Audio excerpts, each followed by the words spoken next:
DNA జ్యోతిష్యానికి సాధారణ జ్యోతిష్యానికి తేడా ఏమిటంటే, వేల సంవత్సరాల నుండి సాధారణ జ్యోతిష్యం ద్వారా ఒక జాతక చక్రం చూసి భూత భవిష్యత్ వర్తమాన కాలాలలో ఎప్పుడు ఎలా ఏమి జరుగుతుందని చెబుతూ, ఒకవేళ అవి గాని అనుకూలంగా జరగకపోతే ఎలాగైనా ప్రకృతికి విరుద్ధంగా వాటిని మార్చేయాలని, అది కుదరకపోయినా పరిహారాల నెపంతో చేసే పద్ధతిది.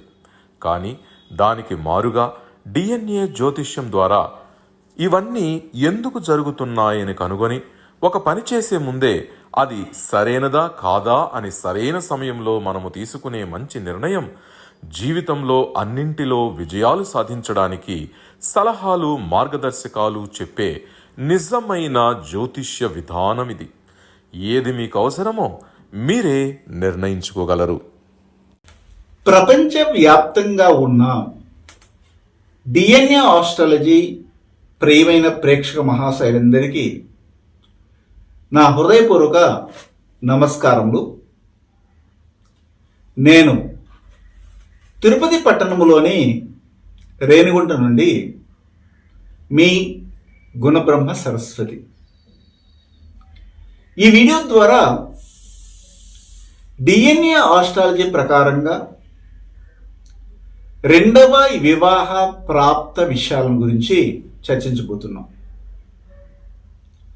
ఆల్రెడీ ఈ యొక్క అంశం మీద మనం ఇంతకు మునుపు అనేకమైన వీడియోల్ని ప్రచురించాం. వాటికి సంబంధించినటువంటి లింకును కూడాను మీకు డిస్క్రిప్షన్లో ఇస్తాను, మీరు చూడొచ్చు. అయితే ఈరోజు మనం పర్టికులర్గా కృత్తిక, చిత్త, శ్రవణ ఈ 3 నక్షత్రాలలో పుట్టినటువంటి దాదాపు ప్రపంచవ్యాప్తంగా 800 కోట్ల జనాభా ఉంటే, ఇప్పుడు నేను చెప్పే ఈ 3 నక్షత్రాలలో ఒక 75 కోట్ల మంది ఉంటారు. వారందరికీ కూడాను యూనివర్సల్గా వారు కృత్తిక, చిత్త, శ్రవణ నక్షత్రాలలో రాశిపడి నక్షత్రము, లగ్న పాయింట్ పడి నక్షత్రంగా పుట్టి ఉంటే వారు ఒకవేళ రెండవ వివాహానికి వెళ్ళాలనుకుంటే ఎలాంటి వారితో వివాహం చేసుకోవాలి.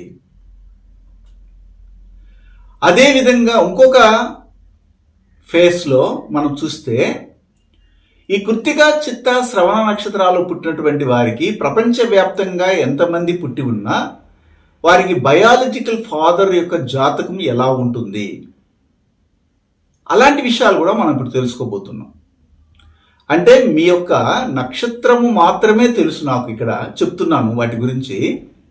ఒకవేళ చిత్తాలో కానీ శ్రవణములో కానీ కృత్తికా నక్షత్రాల్లో పుట్టి ఉన్న వారికి జననాన్ని ఇచ్చిన తండ్రి యొక్క జాతకాన్ని యాజ్ ఇట్ ఈస్గా ఈరోజు మీకు ముందరికి తీసుకొస్తున్నాను. కాబట్టి చెక్ చేసుకొని చూడండి. ఇదే డిఎన్ఏ ఆస్ట్రాలజీలో ఉన్నటువంటి ప్రత్యేకత. అలాగే కృత్తిక, చిత్త, శ్రవణ నక్షత్రాలలో ఎంతమందైనా పుట్టి ఉండి వారికి మొదటి వివాహం రద్దయి రెండో వివాహానికి వెళ్ళుంటే వారు ఇప్పుడు నేను చెప్పబోయే విషయాలు ఉన్నటువంటి వారితోనే రెండో వివాహాన్ని చేసుకుంటారు.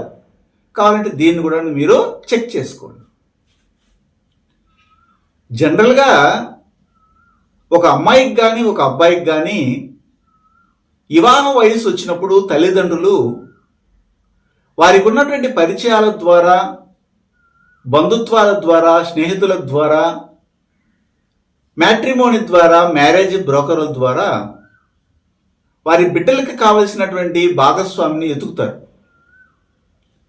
అలా ఎతికి మొదటి వివాహానికి వెళ్ళినప్పుడు ఏదైనా ఒక జాతకాన్ని జతపరిచి పండితులకి తీసుకెళ్ళి ఇచ్చినప్పుడు అక్కడ పొరపాటు జరగడం వలనే, ఆ పొంతనాలు చూడడంలో సమర్థవంతంగా లేకపోవడం వలనే అది రెండో వివాహానికి దారితీస్తుందని నేను అభిప్రాయపడతాను.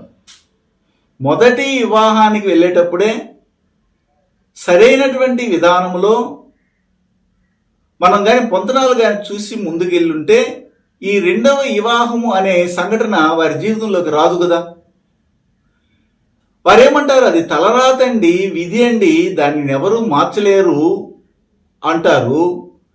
అలా అంటూనే దాన్ని మార్చడానికి పరిహారాలు కూడా చేస్తారు. మరి జాతకం ఎందుకు చెప్తారు ఇలాంటి వారితో వివాహం చేసుకోమని? వారికి అర్థం కాని పరిస్థితిలో ఉన్నారు.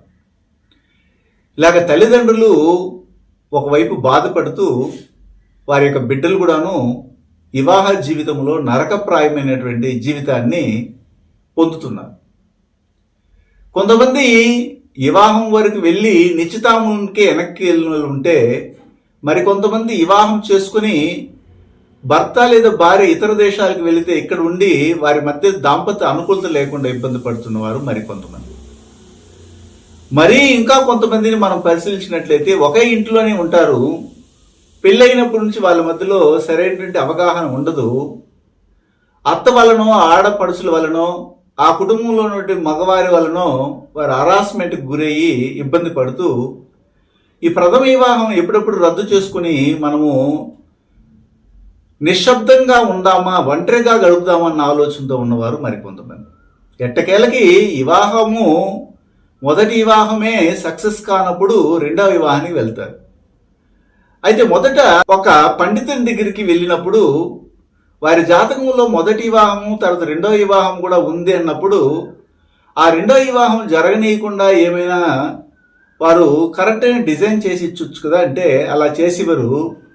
మీరు కదలి వివాహం చేయండి, అరటి చెట్టుని నాటి దాన్ని కొట్టేసి దానికి తాళి కట్టి నరికేయండి, లేదా జిల్లేడు చెట్టుకి తాళి కట్టండి, లేదా ఆ పశువుకి ఈ జంతువులకి పెళ్లి చేయండి, ఇలా చేస్తే ఆ దోషం పోతుందని చెప్పి చేస్తుంటారు. అవన్నీ కూడాను నష్టపోయిన తర్వాత అనుభవిస్తున్నటువంటి బిడ్డలకు తెలుసు.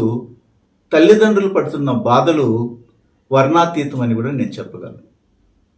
అయితే ఇప్పుడైనా రెండవ వివాహానికి వెళ్ళేటప్పుడైనా ఒక డిఎన్ఏ ఆస్ట్రాలజీ దగ్గరికి వెళ్ళండి.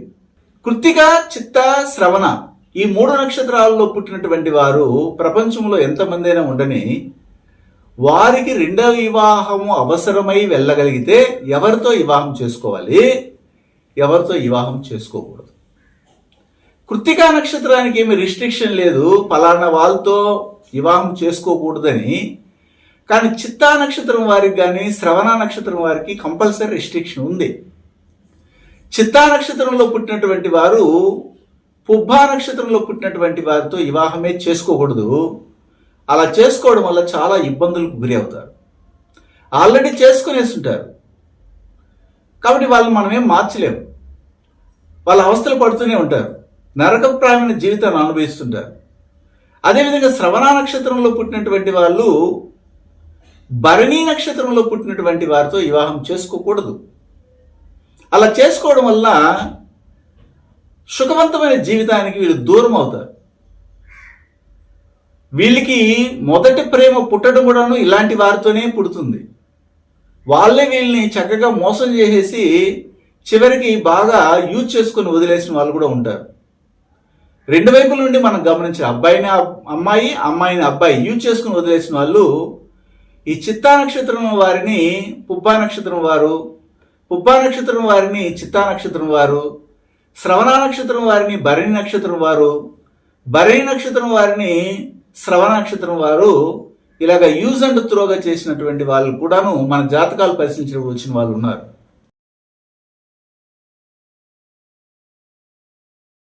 డిఎన్ఏ జ్యోతిష్యం నేర్చుకోవడానికి ఆసక్తి ఉన్న వారందరికీ గురువుగారి తరపున స్వాగతం.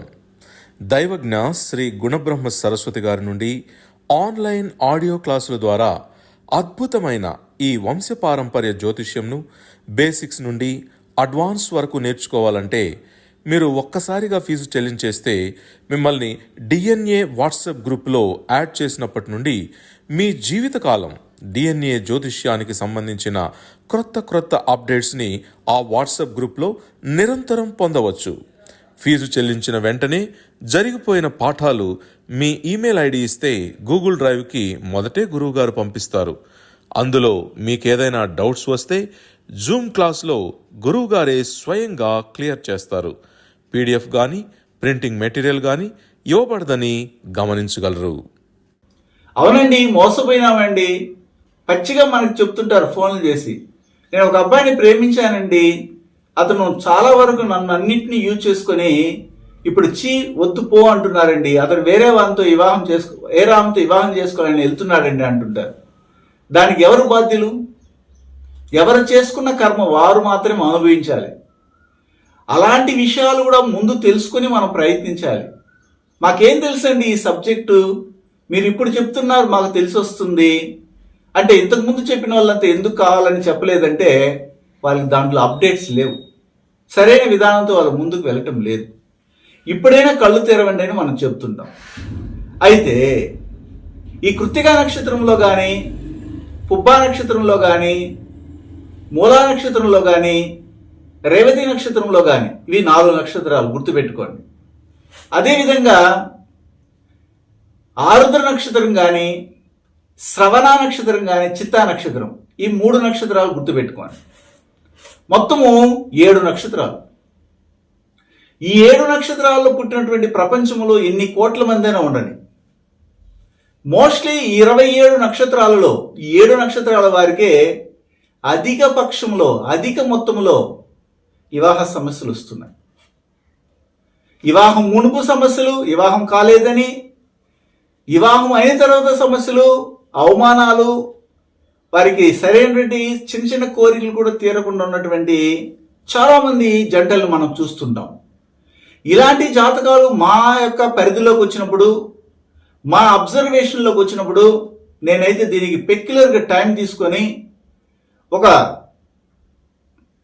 ఇంపార్టెంట్ కేసుగా దాన్ని నేను పరిగణలోకి తీసుకొని చెప్తుంటాను. సాదాసీదాగా చూడను, చాలా వరకు వాటిని పరిశీలించి వివాహంలోకి వెళ్ళేటట్టుగా చేస్తా. కారణం ఏంటంటే వివాహ సమస్యలని రేకెత్తించే నక్షత్రాలు 7 నక్షత్రాలు. అవి ఏమిటంటే కృత్తికా, పుబ్బా, మూల, రేవతి మరియు ఆరుద్ర, చిత్త, శ్రవణ నక్షత్రాలు. అలాంటప్పుడు మనం ఎంత జాగ్రత్త తీసుకొని మనల్ని నమ్మి వచ్చినటువంటి ఎవరికి పేరెంట్స్ కావచ్చు, లేకపోతే మనం నమ్మి వచ్చినటువంటి డైరెక్ట్గా అమ్మాయికి కావచ్చు, అబ్బాయికి కావచ్చు, మనము అందించాలి. కాబట్టి అలాంటి బాధ్యతాయుతంగా మేము ప్రవర్తించి వారికి చక్కగా అనలైజ్ చేసి ఇస్తుంటాం. దాన్ని రికార్డ్ చేసుకోమంటాం. రికార్డ్ చేసుకొని దాన్ని ఇంటికి వెళ్ళిన తర్వాత ఒక బుక్లో రాసుకొని ఇదే ఫిక్స్, దీని మించినటువంటి ఆప్షన్ మీకు లేదు, ఇదే మీ బౌండరీ, కాబట్టి ఈ విధంగానే మీరు వెళ్ళండి వివాహానికి అంటుంటాం. మధ్యలో వచ్చి ఎవరైనా మిమ్మల్ని తప్పుదారి పచ్చాలని, అంటే తప్పుదారిలో తీసుకెళ్లాలని ఏ పండితులు కానీ, ఏ జ్ఞానులు కానీ ప్రయత్నిస్తే వారి దారిలోకి వెళ్ళకండి దయచేసి అని అంటుంటాను, వినయంగా తెలియజేస్తుంటాను. అయితే ఇప్పుడు నేను రెండవ వివాహ ప్రాప్తం గురించి చెప్పినప్పుడు ఎవరితో వివాహం చేసుకుంటే బాగుంటుందంటే హస్త, మృగశిర, ఉత్తరాషాఢ ఈ 3 నక్షత్రాల వారితో వివాహానికి వెళితే చాలా అద్భుతమైనటువంటి జీవితము ఈ కృత్తిక, చిత్త, శ్రవణ నక్షత్రాల్లో పుట్టినటువంటి వారికి ఉంటుంది. కొంతమంది వీడియో చూసేసి అయితే ప్రథమ వివాహము కృత్తిక నక్షత్రంలో పుట్టిన వారికి ఉత్తరాషాఢంలో చేయకూడదా అండి అని అడుగుతుంటారు. వాటి గురించి నేను వీడియోలు చాలా పెట్టుంటాను. కృత్తిక నక్షత్రం వారికి ఎవరితో వివాహం చేయాలని వాటిని వెళ్ళి చూడండి. మీరు కన్ఫ్యూజ్ కాకండి, దేనికైనా ఒక క్లారిటీ ఉండాలి. క్లారిటీ లేనటువంటి జీవితం వృధానే. తిక్కగా పిచ్చి పిచ్చిగా మనం జీవితాన్ని కొనసాగిస్తే అడుగడుగున కష్టాలు వస్తాయి, ఇది గమనించాలి. ఇప్పుడు నేను 3 నక్షత్రాలు చెప్పాను. ఆ 3 నక్షత్రాలు ఏమిటంటే ఒకటి హస్త, మృగశిర, ఉత్తరాషాఢ. ఈ నక్షత్రాల వారితో రాశిపడి నక్షత్రం కానీ, లగ్నా పాయింట్ పడి నక్షత్రం కానీ, లగ్నాధిపతి పడి నక్షత్రం కానీ ఉందా లేదా చూడండి. 3 నక్షత్రాలు ఉన్నా ఓకే, లేదా 2 నక్షత్రాలు, లేదా 1 నక్షత్రమైనా ఉండాలి. అయితే నేను కృత్తికకి ఏ నక్షత్రము రిస్ట్రిక్షన్ చెప్పలేదు, నిషేధం అని చెప్పలేదు. చిత్తా నక్షత్రానికి మాత్రం పుబ్బా నక్షత్రం నిషేధం అని చెప్పాను, ఇది గుర్తుపెట్టుకోండి. అదేవిధంగా ఇంకొక నక్షత్రం శ్రవణ నక్షత్రానికి భరణి నక్షత్రం వారితో వివాహం చేయకూడదని చెప్పాను. జనరల్గా ఈ యొక్క శ్రవణ నక్షత్రం వారు వాళ్ళ కుటుంబ పరంపరలో చూడండి ఖచ్చితంగా లవ్ ఫెయిల్యూర్ కానీ, లవ్ సక్సెస్ కానీ 2 ఎక్స్ట్రీమ్లో ఉంటాయి. మోస్ట్లీ ఎక్కువ లవ్ ఫెయిల్యూర్ ఉంటుంది. లవ్ చేసి అతి కష్టం మీద మ్యారేజ్ చేసుకున్న వాళ్ళు తక్కువ ఉంటారు. అదేవిధంగా చిత్తా నక్షత్రం వారి కుటుంబ పరంపరలో కూడాను పెద్దవాళ్ళు వద్దనుకున్న మ్యారేజ్ లుక్స్లోనే ఇష్టపడి పెళ్లి చేసుకుంటారు, కానీ భాగస్వామి ఎక్కువగా హరాస్ చేస్తుంటారు. ఎక్కువగా పొసెసివ్నెస్ ఉంటుంది. పొసెసివ్ అంటే ఏమిటంటే అమితమైన ప్రేమ చూపించడం కూడా డేంజరే. అది కనబడడం వల్ల ఏమిటంటే విరక్తి వైరాగ్యాలతో వీరు దూరంగా ఉండడానికి కూడా ప్రయత్నిస్తారు అపోనెంట్. ఈ పొసెసివ్నెస్ని చిత్తా నక్షత్రం వాళ్ళు తగ్గించుకుంటే మంచిది. ఇది ఒక గమనిక. అయితే ఈ కృత్తికా నక్షత్రంలో పుట్టిన వారు కానీ, చిత్తా నక్షత్రంలో పుట్టినటువంటి వారు కానీ, శ్రవణ నక్షత్రంలో పుట్టినటువంటి వారు కానీ, ప్రపంచంలో ఎన్ని కోట్ల మంది ఉన్నా రాశిపడి నక్షత్రం కానీ, లగ్న పాయింట్ పడి నక్షత్రం కానీ ఉంటే వారు రెండవ వివాహానికి వెళ్ళాలనుకుంటే హస్త, మృగశిర, ఉత్తరాషాఢ నక్షత్రాల వారితో వివాహం చేసుకోవచ్చు. ఇది ఒక పాయింట్. రెండవ విషయం ఏమిటంటే వారి రాశి ఏమిటి ఉంటుంది, లగ్నం ఏముంటుంది అనేది మనం పరిశీలిస్తే మేషరాశి కానీ, మేష లగ్నం కానీ, వృషభ రాశి కానీ, వృషభ లగ్నం కానీ, సింహరాశి కానీ, సింహ లగ్నంగా ఉంటుంది.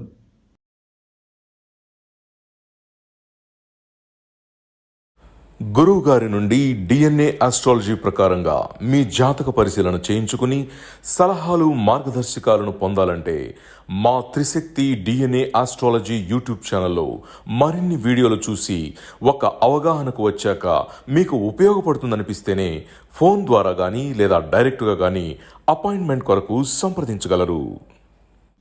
మీరు వెంటనే ఏమండి సింహరాశి అని చెప్పారు, లేదా సింహలగ్నం అన్నారు, అక్కడ సింహరాశి పుబ్బాలో పడిందండి, లేదా సింహలగ్నం పుబ్బాలో పడిందండి, మీరు లగ్నం అని చెప్పారు కానీ నక్షత్రం ఆపోజిట్ అన్నారు, అలా పడితే చేసుకోవచ్చు అంటే చేసుకోకూడదు. ఇది గమనించాలి. ఎవరికి కూడదు? చిత్తా నక్షత్రంలో ఉన్నటువంటి వారికి పుబ్బా నక్షత్రం పనికిరాదన్నాను. ఒకవేళ సింహలగ్నంలో మకాలో కానీ లేకపోతే ఉత్తరంలో పడిందో చేసుకోవచ్చు, అలా వెళ్ళొచ్చు. కానీ నేను చెప్పినటువంటి నక్షత్రాలు హస్త, మృగశిర, ఉత్తరాష నక్షత్రాలు రాశిపడి నక్షత్రం కానీ, లగ్న పాయింట్ పడి నక్షత్రం, లగ్నాధిపతి పడి నక్షత్రం కానీ ఉంటే అద్భుతమైనటువంటి రెండవ వివాహ జీవితం ఉంటుంది. ఇది బాగా గమనించాలి. మీరు కన్ఫ్యూజ్ కాకూడదు. ఏ విషయాన్నైనా కానీ క్లియర్ కట్గా నేర్చుకొని, తెలుసుకొని, రాసుకొని మళ్ళీ ప్రయత్నం చేయండి. నెక్స్ట్ విషయం ఏమిటి? ఒకవేళ మేష లగ్నం లేదు, మేష రాశి లేదు, వృషభ రాశి లేదు, వృషభ లగ్నము లేదు, సింహరాశి లేదు, సింహ లగ్నము లేదు, అప్పుడు ఏం చేయాలి? ఇంకొక ఆప్షన్ ఉంది. అదేమిటంటే ఎదుటివారి యొక్క జాతకములో లగ్నం ఏదో తెలుసుకుని ఆ లగ్న అధిపతి ఎవరో తెలుసుకుని ఆ లగ్నాధిపతి వెళ్ళి మేషంలో ఉన్నారా, లేదా వృషభంలో ఉన్నారా, సింహములో ఉన్నారా, అలాగ మూడింట్లో ఏ ఒక దాంట్లో ఉన్నా వివాహానికి బేషుగ్గా వెళ్ళొచ్చు.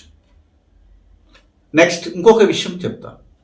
చాలా ఇంపార్టెంట్ విషయాలన్నింటిను మీకు ఇక్కడ అందజేయడం అనేది జరుగుతూ ఉంది. అది ఎలాగంటే గమనించండి. వారి లగ్నం ఏదో ఉంటుంది, ఆ లగ్నములోనే నేను చెప్పబోయే 3 గ్రహాల్లో కనీసం 2 కానీ 1 కానీ 3 కానీ ఉన్నాయో చూడండి. అవి ఏ గ్రహాలు అంటే సూర్యుడు, చంద్రుడు, కుజుడు. ఈ 3 గ్రహాలు కూడాను ఈ కృత్తిక, చిత్త, శ్రవణ నక్షత్రాల వారు ఒకవేళ రెండో వివాహానికి వెళ్ళాలనుకుని జాతకాలు పరిశీలించేటప్పుడు మీకు వస్తున్నటువంటి అలియన్స్ల్లో జాతక చక్రం వేసినప్పుడు లగ్నములోనే సూర్యుడు, చంద్రుడు, కుజుడు కానీ ఉంటే హ్యాపీగా మీరు మ్యారేజ్కి సిగ్నల్ ఇవ్వచ్చు. అది కూడా లేదు, 2 ఉన్నాయి గ్రహాలు చేయొచ్చు, లేదా 1 గ్రహం ఉంది చేయొచ్చు. సరే 3 గ్రహాలు కూడా లేవండి వారి లగ్నములు అన్నప్పుడు వాళ్ళ లగ్నం ఏదో తెలుసుకోండి. ఆ లగ్నం ఏదైనా పర్వాలేదు. 12 లగ్నాలలో ఆ లగ్నానికి ఒక అధిపతి గ్రహం ఉంటారు. ఆ లగ్నాధిపతి వెళ్ళి సూర్యునితో కానీ, చంద్రునితో కానీ, కుజునితో కానీ కలిసి ఏదో ఒక భావంలో కూర్చోంటారు. లేదా ఆ లగ్నాన్ని ఈ సూర్యుడు కానీ, చంద్రుడు కానీ, కుజుడు కానీ వారికి ఉన్నటువంటి దృష్టులతో ఏమైనా చూస్తున్నారా, లేదా లగ్నాధిపతితో ఏమైనా సంబంధాన్ని కలిగి ఉన్నారని కూడా చూడండి. అలా ఉన్నా కానీ వివాహానికి వెళ్ళడానికి అవకాశం ఉంటుంది. ముఖ్యంగా 1, 2, 5 కాంబినేషన్. లగ్నాధిపతి 2లో కానీ, రెండవ అధిపతి లగ్నంలోని 1, 2, 1, 5 అలాగే 1 2 భావాధిపతులు 5లో ఉండడం, 5 1 భావాధిపతులు 2లో ఉండడం, మ్యాట్రిక్ కాంబినేషన్. ఏ ఒక్క కాంబినేషన్ ఉన్నా వివాహానికి వెళ్ళొచ్చు. అయితే వీళ్ళ కుటుంబ పరంపరలో ఏ విధమైనటువంటి వృత్తుల్లో ఉంటారు, ఎలాంటి ప్రొఫెషన్ వాళ్ళు చేస్తుంటారు అంటే ఎడ్యుకేషన్ ఫీల్డ్ ఉంటుంది, అంటే టీచింగ్ ప్రొఫెషన్, ఫినాన్స్ ఉంటుంది, చట్ట సంబంధమైన డిఫెన్స్ ఉంటుంది, లాయర్లుగా జస్టిస్లుగా ఉన్నవాళ్ళు, కన్సల్టెన్సీ రన్ చేస్తుంటారు, కన్సల్టెన్సీ ఏజెన్సీ ఇలాంటి వృత్తులు, సఫిస్టికేటెడ్ జాబ్స్, లెక్చరర్స్, ప్రొఫెసర్స్ ఉంటారు. దాంతోపాటు ఏదైనా ఒక ఫ్యాక్టరీలో ఒక ఐటెం ఉత్పత్తి చేస్తుంటారు, అంటే ప్రొడక్షన్ డిపార్ట్మెంట్లో పనిచేస్తుంటారు. కొంతమంది కూలీనాలు చేసుకుంటే పూలు అమ్మేవాళ్ళు, లేదా సుగంధ ద్రవ్యాలను అమ్మేవాళ్ళు కూడా ఉంటారు, లేదా గృహోపకరణంలో మనం ఉపయోగించే పూజా సామాగ్రి అమ్మేవాళ్ళు కూడా ఉంటారు, గుడుల్లో పూజారులుగా ఉంటారు, అలాగే పౌరోహిత్యం చేసే వాళ్ళు ఉంటారు. ఓకేనా? దాంతోపాటు సచివాలయంలో పనిచేసే వాళ్ళు, పంచాయతీరాజులో పనిచేసే వాళ్ళు ఉంటారు. ఇప్పుడు మనం మొన్న ఒక విషయాన్ని గ్రహించాం, నేను దీని మీద వీడియోలు కూడా పెట్టాను. పవన్ కళ్యాణ్ ఇప్పుడు ఉప ముఖ్యమంత్రిగా ఎన్నికయ్యడం జరిగింది. అయితే తను తీసుకున్నటువంటి మంత్రిత్వ శాఖలు ఏమైగా ఉన్నాయంటే పంచాయతీ రాజ్ అనేది ముఖ్యంగా తీసుకోవడం జరిగింది. గ్రామ పంచాయతీ రాజ్ సంబంధమైనటువంటి ఆ శాఖని, ఎందుకు అతనికి మాత్రం ఆ శాఖ మీద ఇంట్రెస్ట్ కలిగిందంటే, ముఖ్యంగా పవన్ కళ్యాణ్ జాతకంలో మనం చూసినట్లయితే లగ్నము వృశ్చిక లగ్నము, ఆ లగ్నాధిపతి వెళ్ళి మకరములో ఉత్తరాషాఢ నక్షత్రంలో కూర్చో ఉన్నారు. కాబట్టి ఉత్తరాషాఢ నక్షత్రం అనేది గురు కర్మ రిజిస్ట్రీ. హస్త మృగశిర ఉత్తరాషాఢ నక్షత్రాల్లో ఏ ఒక్క నక్షత్రంలో పుట్టినా దీని మీద ఇంట్రెస్ట్ ఉంటుంది. ఇప్పుడు నేను చెప్పిన వృత్తుల్లో పంచాయతీ రాజ్, పంచాయతీలో పనిచేస్తారు, సచివాలయంగా పనిచేయడం, సచివాలయంలో పనిచేయడము, ఇలాంటి వృత్తుల్లో వాళ్ళు ఇంట్రెస్ట్ కలుగుతుంది. ఆటోమేటిక్గా కర్మ never forget address wear ever you hide. ఎక్కడ దాంకొని ఉన్నా కానీ నీకు వద్దన్నా కానీ అది తీసుకొచ్చి మీకు ఇచ్చేస్తుంది, మీ చేతిలో పడేస్తుంది. మనం ఒక సినిమాలో మనం చూసాం, రజనీకాంత్ సినిమాలో, బాబా అనే సినిమాలో, అతనికి ఒక మంత్రాన్ని ఇన్నిసార్లు ఉపయోగించుకోవచ్చు అని చెప్పి ఇస్తే ఒక గాలి పటాన్ని నా చేతిలో వచ్చి పడేట్టు చేయమని కోరుకుంటాడు. ఎప్పుడైతే ఆ మంత్రం పనిచేయడం మొదలు పెడుతుందో అతను వెళ్ళి లోపల పోయి దాముకున్నా కానీ అది ఏదో ఒక రూపంలో వచ్చి తన దగ్గరికి చేరుతుంది. ఇట్ ఈస్ కర్మ నెవర్ ఫర్గెట్ ద అడ్రస్. మనం ఏ పనైతే చేస్తామో ఆ కర్మఫలం మన చేతిలో వచ్చి కూర్చుంటుంది, మన ముందర వచ్చి నిలబడుతుంది. అయితే దాన్ని సవ్యంగా మనం ఉపయోగించినప్పుడు. కాబట్టి ఇలాగే హస్త మృగశిర ఉత్తరాషాఢ నక్షత్రాలలో పుట్టినటువంటి వారు ఈ పంచాయతీ రాజులో కూడా పనిచేయడానికి అది పర్మిషన్ ఇస్తుంది. అలాంటి కుటుంబ పరంపర నుండి మీకు రెండవ వివాహ భాగస్వామి రావడం అనేది సంభవిస్తుంది. ఇదే ప్రాప్తం.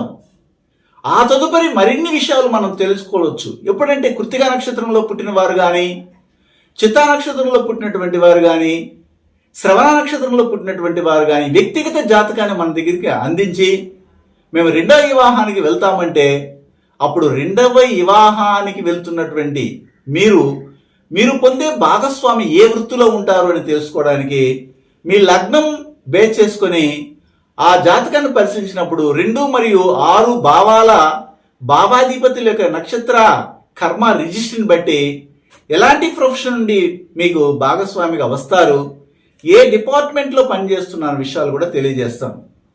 ఇవన్నీ కూడాను కంటికి ముందర మేము చేసే పనులు. అంతేగాని చెప్పేసి అది జరగకపోని జరగలేదంటే కర్మండి అనేది, జరిగిందంటే నేను చెప్పాను కాబట్టి జరిగిందని కాలంలో ఎగరేసేది, ఇవి మనకు అవసరం లేదు.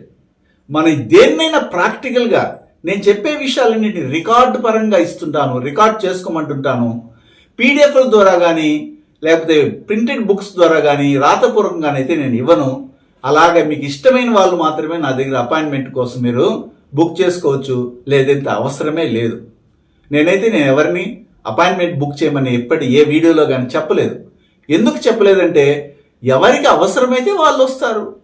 ఎవరికి ప్రాప్తం నా దగ్గర చెప్పించుకోవాలి, మీరు బాగుపడాలని ఉంటే నేను కొలిసే అమ్మవారి యొక్క అనుగ్రహంతో మీరు నా దగ్గరికి వస్తారు. ఆ ప్రాప్తమే లేనప్పుడు మిమ్మల్ని ఎవరు ప్రోద్బలం చేసి ఫలానా వ్యక్తి దగ్గరికి వెళ్ళండి మీకు మంచి జీవితం ఏర్పడుతుందని మీకు ఆల్రెడీ చెప్పుంటారు కొంతమంది, కానీ మిమ్మల్ని ఇక్కడికి రానివ్వదు. దానికి కారణం కూడా కర్మఫలమే. మీకు ఈ ప్రాప్తం లేదని నేను భావిస్తుంటాను. శుభం.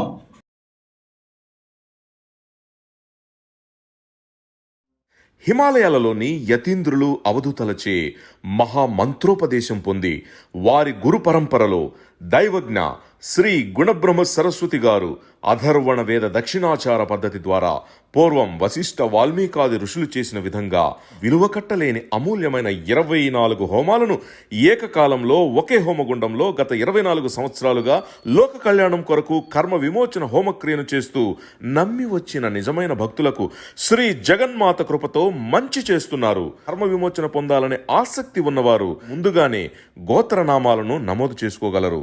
అడ్రస్ శ్రీ త్రిశక్తి పూజా మందిర్, తిరుపతి దగ్గర, రేణిగుంట, ఆంధ్రప్రదేశ్.